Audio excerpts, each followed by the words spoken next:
Anak-anak yang baik, cantik-cantik, dan ganteng-ganteng, apa kabar? Luar biasa bersyukur bukan? Nah, anak-anakku yang baik, kita sebagai anak harus menghargai dan menghormati orang tua, karena orang tua adalah wakil Tuhan di dalam keluarga. Juga kalau di sekolah kita juga punya wakil Tuhan di sekolah, yaitu Bapak Ibu.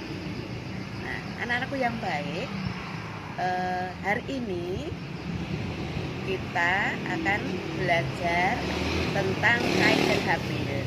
Namun sebelumnya mari kita berdoa dulu, mengucap syukur kepada Tuhan atas kebaikannya, atas kesempatan yang diberikan kepada kita, sehingga pagi ini atau hari ini kita masih diberi kesempatan untuk menghirup udara segar kembali.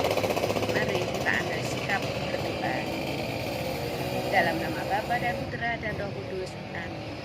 Allah Bapa yang Maha Baik, sumber kasih, iman dan harapan, syukur dan terima kasih kami aturkan kepadamu Bapa atas kebaikanmu.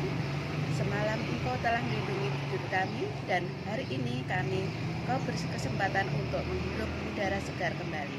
Bapa, hari ini kami akan mendengarkan cerita tentang Kain dan Habil. Semoga dari cerita ini kami mampu meneladani kebaikan-kebaikan yang disampaikan oleh Habil, dan juga bisa menghindari sikap-sikap yang kurang baik, sehingga akan membuat kita semakin jauh dari Tuhan. Bapa, berkati dan bukalah hati serta pikiran kami dengan terang Roh Kudus. Demi Yesus Kristus Tuhan dan selamat kami. Amin. Dalam nama Bapa dan Putra dan Roh Kudus. Anak-anakku yang baik, seperti pengantar pisani tadi, bahwa kita akan mendengarkan cerita tentang Kain dan Habil.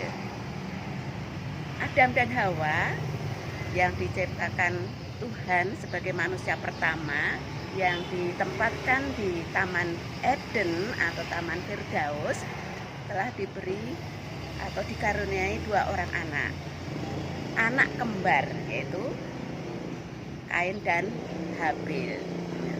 Kain itu mempunyai sikap yang kasar, pendendam, dan juga iri.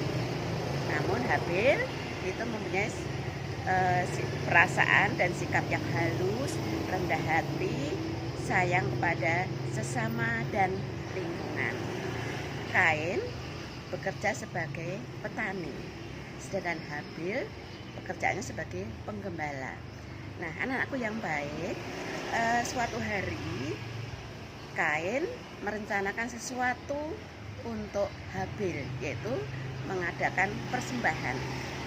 Namun dalam persembahan itu Kain merencanakan kepada Habil bahwa nanti dia merencanakan akan membunuh Habil. Maka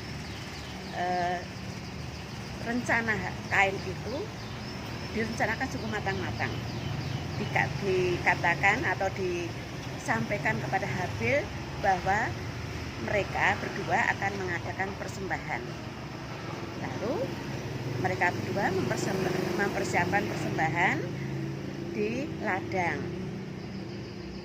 Kain sudah mempersiapkan persembahan dari hasil pertanian yang jelek-jelek, sedangkan Habil mempersembahkan dombanya yang mulus, tidak bercacat.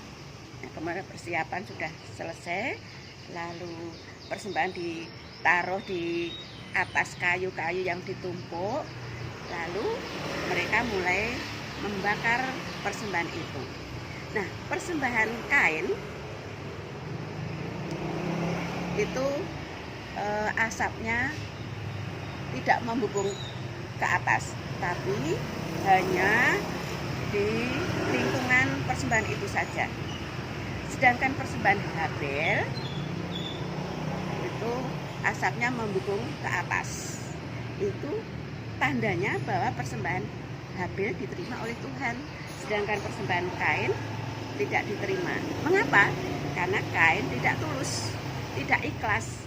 Dia mempersembahkan hasil pertanian yang jelek-jelek, sedangkan Habil mempersembahkan yang bagus, yang mulus, tulus dan ikhlas. Oleh karena itu anak-anakku yang baik, dari persembahan itu Kain merencanakan ingin membunuh Habil. Nah, pada suatu hari Habil diajak pergi ke ladang, tapi Kain sudah mempersiapkan tongkat di belakang. Habil tidak tahu kalau Kain sudah punya rencana seperti itu. Nah, sampai di jalan, Habil jalan di depan, sedangkan Kain berjalan di belakangnya. Nah, tiba-tiba Kain mengambil tongkat yang disembunyikan di belakang bajunya, lalu dipukulkan ke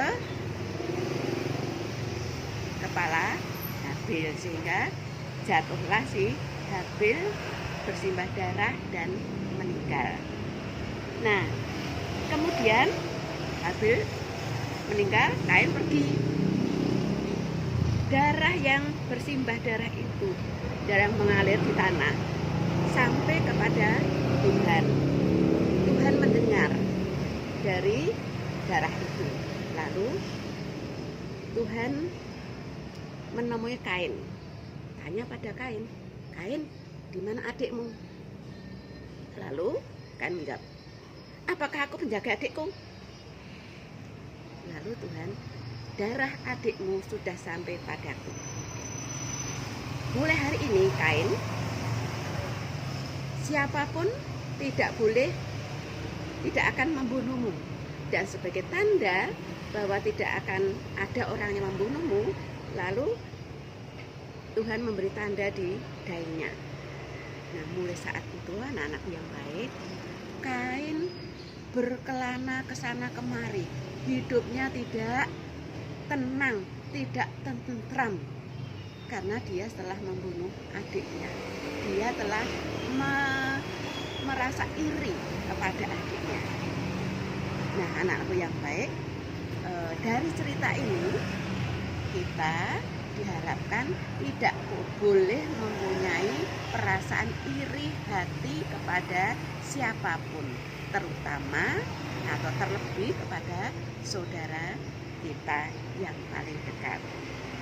Nah, anak-anakku yang baik, semoga cerita singkat ini menghantarkan kita untuk semakin dekat kepada Tuhan, untuk semakin mencintai sesama kita, juga lingkungan ciptaan Tuhan. Demikian anak-anakku yang baik, nanti bisa kalian ceritakan kembali ya. Selamat pagi, berkah dalam Tuhan.